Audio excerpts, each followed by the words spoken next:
Bayangkan kalian terjebak di atas menara setinggi 600 meter, tanpa jalan untuk turun, tanpa sinyal, tanpa makanan, dan tanpa ada satupun orang yang tahu kalian berada di sana. Bahkan untuk mengirim pesan kepada ayahnya. Dia terpaksa melakukan sesuatu yang mungkin tidak pernah kalian bayangkan. Semakin tinggi mereka naik, semakin kecil kemungkinan mereka bisa kembali. Inilah kisah Fall 2022.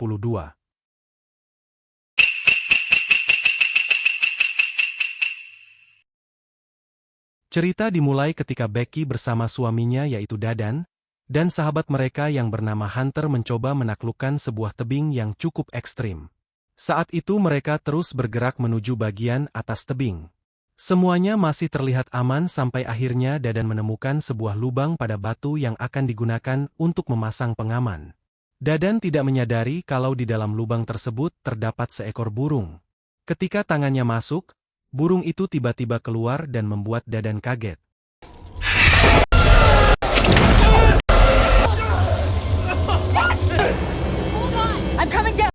Becky dan Hunter spontan berusaha membantunya. Untungnya saat itu Dadan masih terhubung dengan tali pengaman.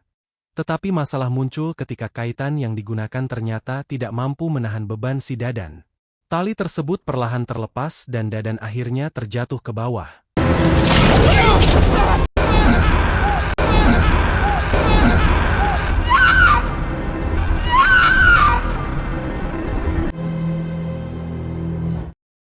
51 minggu kemudian Becky masih belum mampu menerima kematian si Dadan. Kehilangan orang yang paling dia cintai membuat hidupnya berubah total. Bahkan si Becky masih sering membuka ponsel Dadan hanya untuk mendengarkan pesan suara yang pernah dikirimkan suaminya.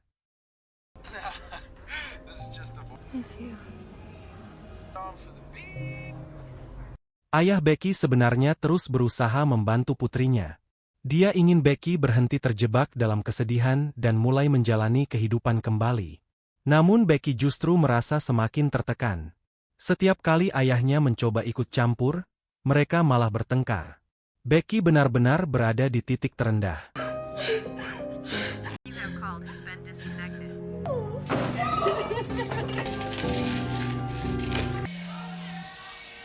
Sampai di kemudian hari Hunter datang menemui Becky.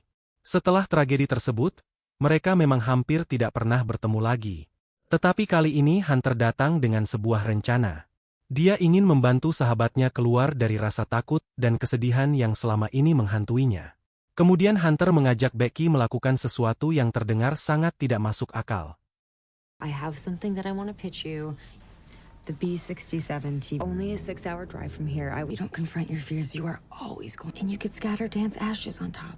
Hunter mengatakan bahwa setelah mereka berhasil mencapai puncak, Becky bisa membawa dan menaburkan abu Dadan di sana. Keesokan paginya, Becky akhirnya menemui Hunter.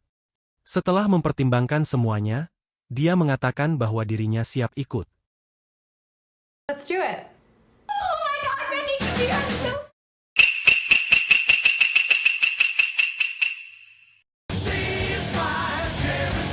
Mereka berdua kemudian berangkat menuju Menara B-67. Perjalanan menuju Menara B-67 ternyata tidak semudah yang mereka bayangkan. Lokasinya berada jauh di tengah gurun dan cukup jauh dari pemukiman. Karena perjalanan cukup panjang dan hari mulai gelap, mereka akhirnya memutuskan berhenti di sebuah kafe untuk bermalam. Di sana Hunter kembali mencari informasi mengenai lokasi Menara B-67. TV tower is, we can't find it on a map. That's your tower. Insanely high. Keesokan harinya, Becky dan Hunter kembali melanjutkan perjalanan menuju tower radio B-67. What up, El Capitan? Tits for clicks. Perjalanan menuju lokasi masih cukup panjang, tetapi Hunter justru terlihat sangat menikmati setiap momennya. Sebagai seorang vlogger, dia tidak pernah lepas dari kameranya. Namun karena terlalu fokus dengan kameranya, Hunter justru menjadi kurang memperhatikan keadaan di sekitar. Holy shit! 8 more lives, baby! Setelah kejadian tersebut, keduanya kembali melanjutkan perjalanan hingga akhirnya sampai di lokasi tower radio B-67. Sesampainya di lokasi tower radio B-67, gerbang menuju kawasan menara ternyata sudah ditutup. Tapi Hunter dan Becky justru melihatnya sebagai tantangan. Mereka memutuskan meninggalkan mobil di luar gerbang dan melanjutkan perjalanan dengan berjalan kaki menuju menara. Mereka berjalan melewati kawasan yang sangat sepi. Di tengah perjalanan, mereka menemukan seekor anjing yang sedang dikerumuni beberapa burung pemakan bangkai. Becky sempat mencoba mengusir burung-burung tersebut karena melihat anjing itu masih hidup. Survival of the fittest, right? Poor thing. You'd do the same if you were starving out here. Namun setelah diperhatikan lebih dekat, kondisi anjing tersebut sudah sangat parah dan hampir tidak mungkin diselamatkan. Mereka akhirnya terpaksa meninggalkannya dan kembali melanjutkan perjalanan.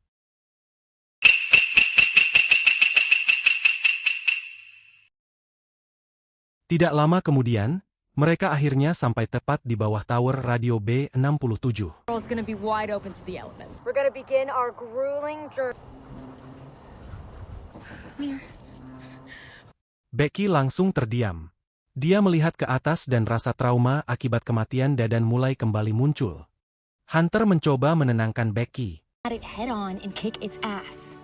And I'm right here beside. Setelah beberapa saat meyakinkan diri sendiri, Becky akhirnya bersiap. Dude, this is so cool. You are such an asshole. Hunter kemudian mulai menaiki tangga terlebih dahulu, sementara Becky mengikuti dari belakang.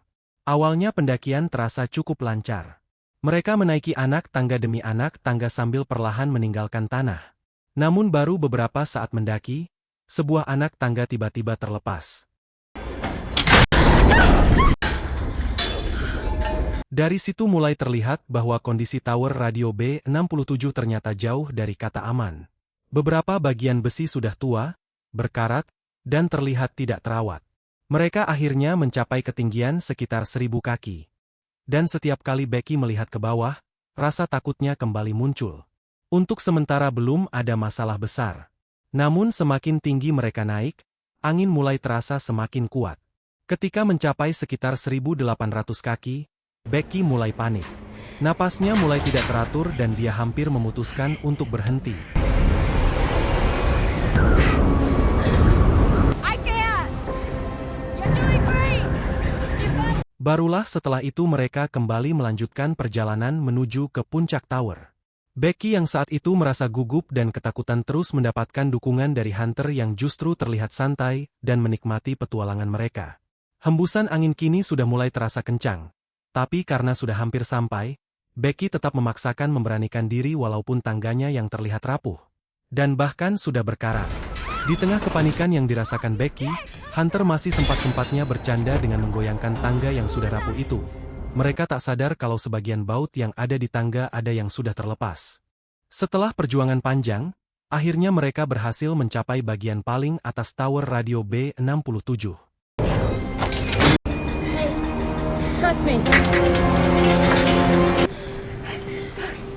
Becky hampir tidak percaya bahwa dirinya berhasil sampai ke sana. Dari atas, pemandangan gurun terlihat sangat luas dan indah. Hunter langsung mengeluarkan kameranya. Dia merekam pemandangan dari atas, mengambil beberapa gambar, dan bahkan melakukan beberapa pose ekstrim di pinggir menara tanpa pengamanan yang cukup. Now the ultimate Vex. Your turn. What? No. I'll hold your hand. Open your eyes. Setelah semua keseruan itu selesai, Becky teringat alasan sebenarnya mereka datang ke tempat ini. Dia membawa Abu Dadan dan ingin memberikan perpisahan terakhir kepada suaminya. Abu tersebut terbawa angin dan perlahan menghilang dari pandangan. Becky akhirnya merasa sedikit lega. Setelah itu, mereka kembali bersiap untuk turun dan semua perlengkapan mulai dibereskan. Setelah melakukan semuanya, keduanya pun kembali bersiap untuk menuruni tower tersebut. Dengan tali pengaman yang terpasang pada keduanya, Becky pun mulai menuruni tower dan kini giliran ia yang membawa tas.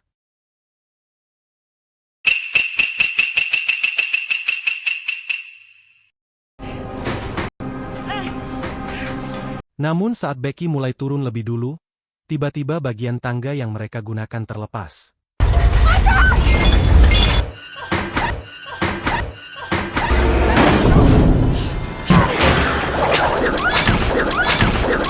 Becky bergelantungan di udara sambil berusaha mencari pijakan, sementara Hunter langsung berusaha menariknya kembali ke atas. Situasinya benar-benar menegangkan. Bex!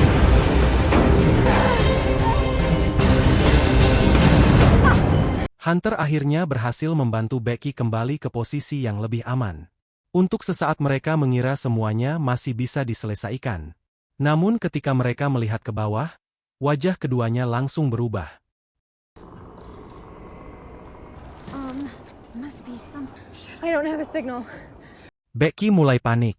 Dia mencoba melihat ponselnya, berharap mendapatkan sinyal untuk menghubungi seseorang. Tapi hasilnya nihil. Tidak ada sinyal sama sekali. Di tengah kepanikan itu, Hunter berusaha tetap tenang dan mulai mencari sesuatu yang mungkin bisa membantu mereka. Tidak lama kemudian, dia berhasil menemukan sebuah teropong dan sebuah flare gun atau pistol suara. Teropong tersebut bisa digunakan untuk mengamati keadaan di sekitar, sedangkan flare gun nantinya bisa menjadi alat untuk meminta bantuan. Namun karena keduanya terlalu sibuk memikirkan bagaimana caranya keluar dari tower radio B67, mereka bahkan tidak menyadari kalau paha Becky ternyata sudah terluka. I didn't even notice this. Are you okay? Hunter langsung mengambil kemejanya dan menggunakannya untuk menutupi luka Becky.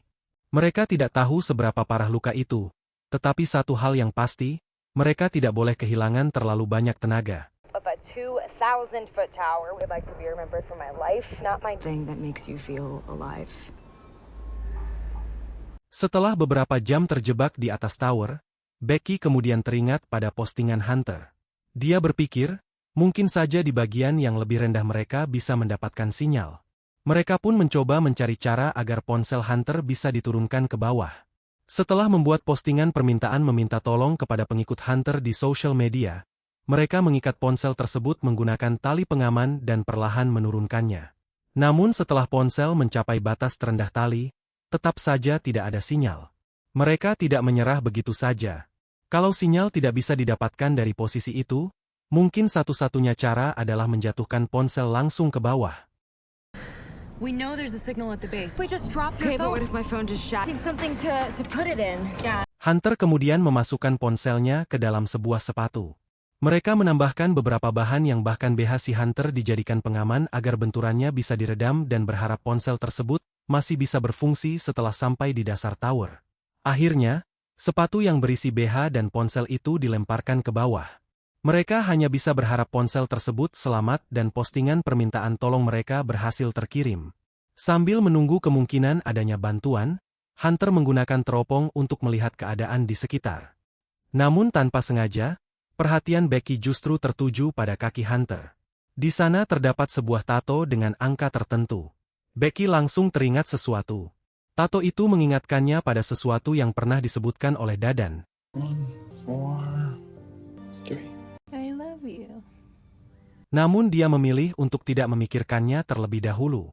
Bagi Becky, saat ini yang jauh lebih penting adalah bagaimana mereka bisa turun dari tower dan tetap hidup.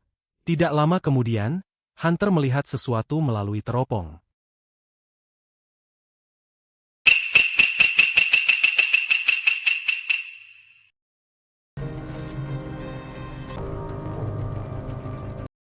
Ada seorang lelaki yang sedang berjalan bersama seekor anjing. Becky dan Hunter langsung berusaha menarik perhatian lelaki tersebut. Mereka berteriak sekeras mungkin dari atas tower. Becky bahkan sampai melemparkan kedua sepatunya ke bawah dengan harapan lelaki itu melihat ada sesuatu yang aneh.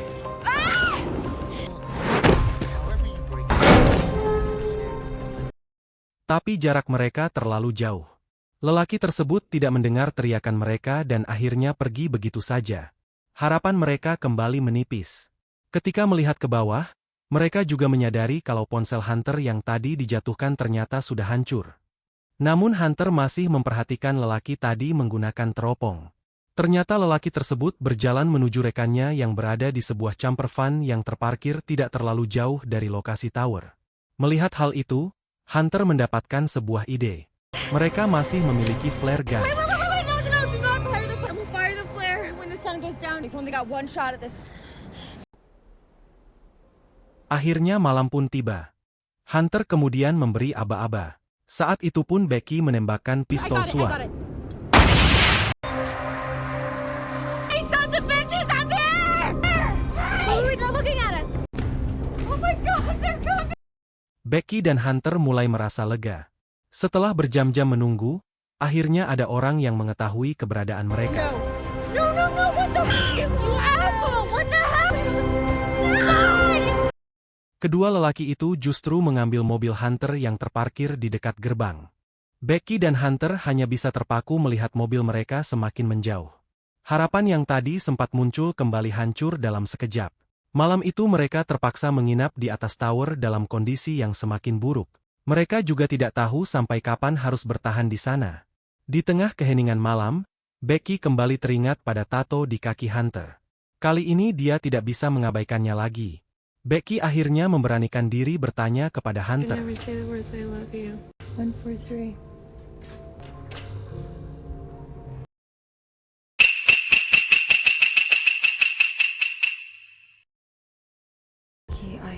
How long? Sebuah rahasia tentang Hunter dan Dadan akhirnya mulai terbongkar. Hunter mengakui bahwa dia pernah memiliki hubungan dengan Dadan. Seseorang yang selalu berada di sisi mereka dan menjadi bagian dari kehidupan mereka. Tapi ternyata, di belakangnya, Hunter dan Dadan pernah hubungan mantap-mantap. Namun pada akhirnya Hunter memilih untuk mengakhiri hubungan tersebut karena dia sadar kalau terus dilanjutkan, hubungan mereka bertiga bisa hancur. So sorry.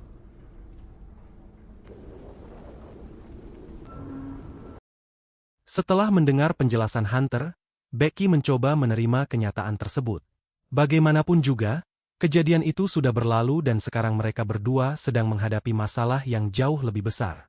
Keduanya kemudian kembali memikirkan cara untuk mendapatkan bantuan. Masalahnya, persediaan air mereka berada di dalam tas yang masih tergantung di bagian bawah tower. Drone yang mungkin bisa mereka gunakan untuk mencari bantuan juga berada di dalam tas yang sama. Mereka hanya punya satu pilihan. Salah satu dari mereka harus turun untuk mengambil tas tersebut. Hunter akhirnya memutuskan untuk melakukannya. Be careful. Sorry, Bex. Hunter mulai turun perlahan. Becky menahan tali dari atas sambil terus memperhatikan gerakannya. Semakin Hunter turun, semakin jauh posisi mereka dari satu sama lain. Namun ternyata panjang tali tersebut tidak cukup untuk mencapai tas. Hunter masih belum bisa menjangkaunya. Tidak ada pilihan lain. Hunter harus mengambil risiko yang jauh lebih besar.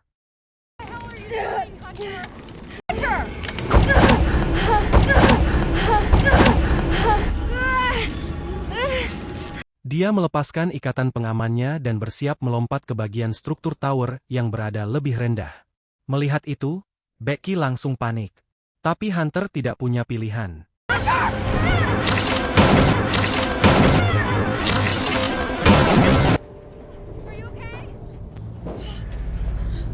Hunter langsung bergerak menuju tas dan akhirnya berhasil mengambilnya. Setidaknya sekarang mereka sudah mendapatkan kembali persediaan air mereka.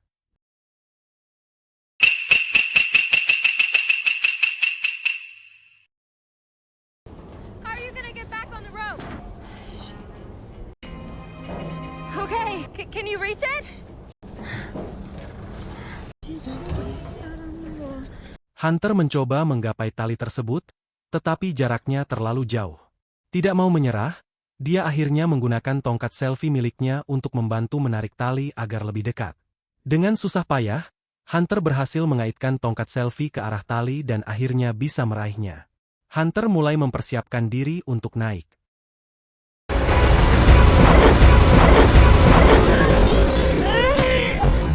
Becky kembali memegang tali dari atas dan bersiap membantunya. Hunter kemudian mulai memanjat perlahan sambil membawa tas yang berisi air dan drone. Semakin tinggi dia naik, tenaga Hunter semakin terkuras. Tangannya mulai kehilangan kekuatan, tetapi dia tetap berusaha mencapai posisi Becky. Hunter akhirnya berhasil mendekati tangga. Dia mencoba meraih pegangan untuk menarik tubuhnya ke atas. Namun saat itulah,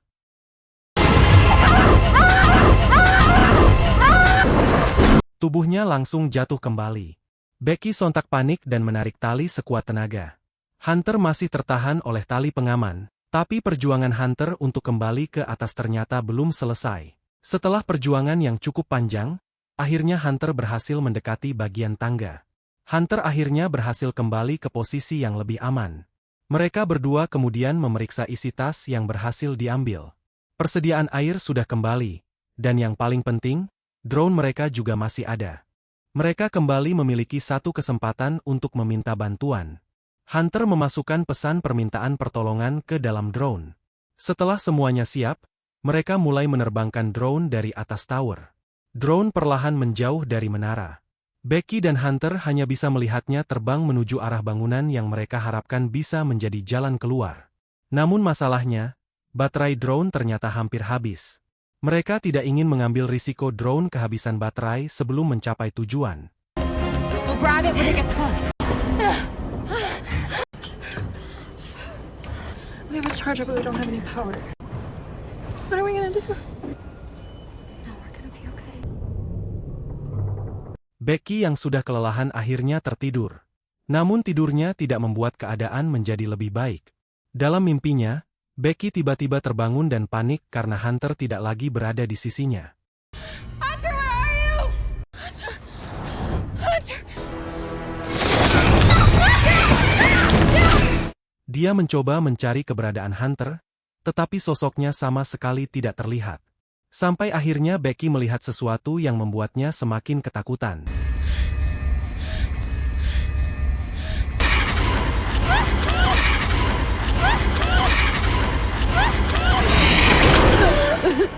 Namun ternyata, semua itu hanya mimpi. Becky terbangun dan menyadari Hunter sebenarnya masih berada di sana. Malam pun berganti menjadi pagi. Dalam kondisi yang semakin lemah, Becky kembali memikirkan cara agar mereka bisa menggunakan drone untuk mencari bantuan. Becky melihat lampu yang berada di bagian atas menara.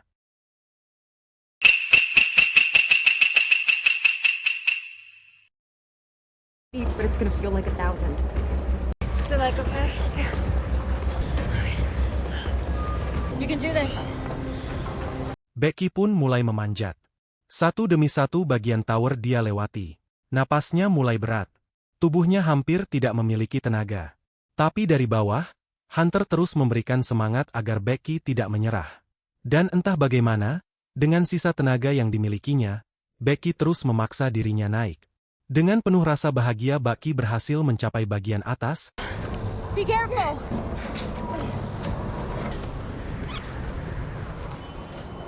Ia langsung mencari cara untuk menghubungkan charger drone dengan sumber listrik dari lampu tower.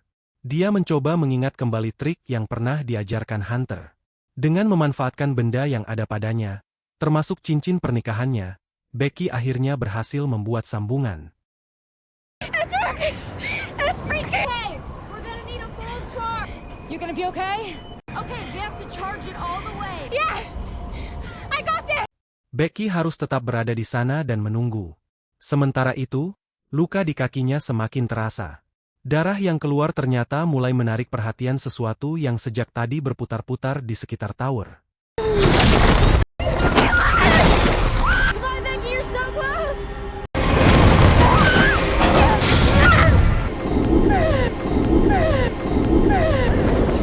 Dalam situasi tersebut, tas mereka akhirnya terjatuh dan kembali menjauh dari posisi mereka. Namun setidaknya ada satu hal yang masih bisa membuat mereka bertahan. Baterai drone akhirnya sudah terisi penuh. Becky langsung mempersiapkan drone tersebut. Sebuah pesan permintaan pertolongan sudah disiapkan.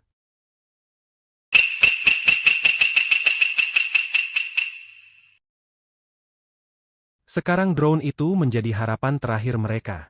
Becky dan Hunter hanya bisa berharap drone tersebut berhasil mencapai tempat yang terdapat manusia. Becky terus memperhatikannya dengan penuh harap. Setelah semua perjuangan yang mereka lalui, mungkin inilah kesempatan terakhir mereka untuk ditemukan. Drone terus terbang menjauh. Namun tiba-tiba,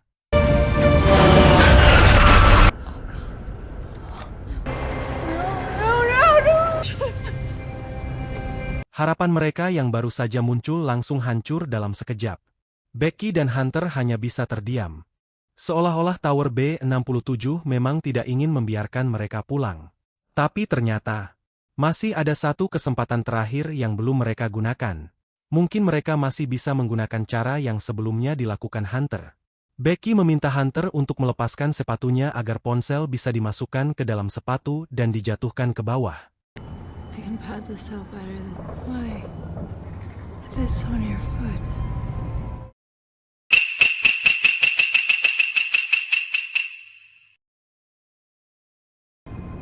It's down there. Becky langsung merasa aneh.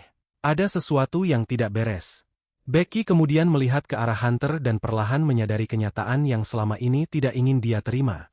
I fell. You can't have the shoe. I bled out. Hunter sebenarnya sudah meninggal. Hunter tewas ketika sebelumnya berusaha mengambil tas yang berisi air dan drone. Tubuhnya memang masih berada di dekat Becky, tetapi karena rasa takut dan tekanan yang luar biasa, pikiran Becky membuatnya seolah-olah Hunter masih hidup dan terus menemaninya. Semua semangat yang diberikan Hunter ternyata hanya halusinasi Becky. You didn't really think you're scrawny ass. You pulled the bag up. I realized that you were up here. Malam kembali datang. Angin bertiup semakin kencang. Becky berusaha bertahan sambil melihat video lama ketika dirinya masih kecil bersama ayahnya. Becky akhirnya menyadari betapa egoisnya dirinya selama ini. Ayahnya sudah berusaha mencarinya. Namun Becky selama ini justru menjauh. Dengan kondisi yang semakin putus asa, Becky akhirnya merekam sebuah video untuk ayahnya. I'd fight again. But I'm not gonna make it. You were right about everything, and by the time you see this, I'll be gone. I love you.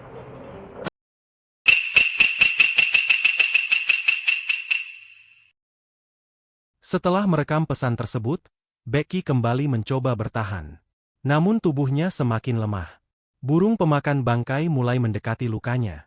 Burung-burung itu mulai menggerogoti bagian tubuhnya. Becky sadar kalau dia tidak bisa terus membiarkan keadaan seperti ini. Kalau ingin bertahan hidup, dia harus melakukan sesuatu yang ekstrim.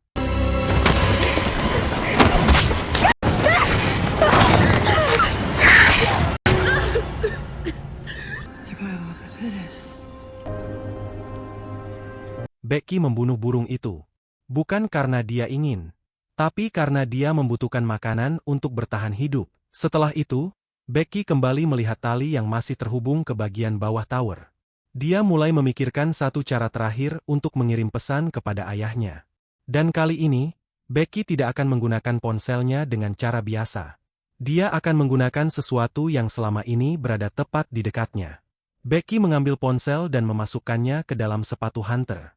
Tapi kali ini dia membutuhkan sesuatu yang jauh lebih kuat untuk melindungi ponsel tersebut.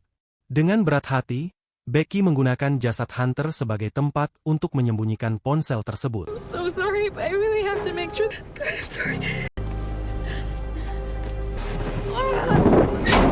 Becky sudah tidak punya pilihan lain. Kalau ponsel itu berhasil sampai ke bawah dan masih bisa mengirimkan pesan, Becky hanya bisa berharap ponsel di dalam sepatu tersebut tetap aman.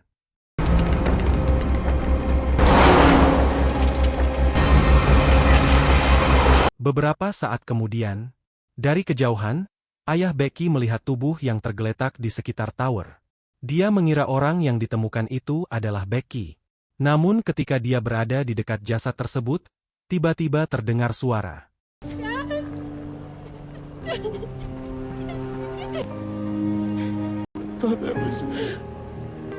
I'm gonna be okay.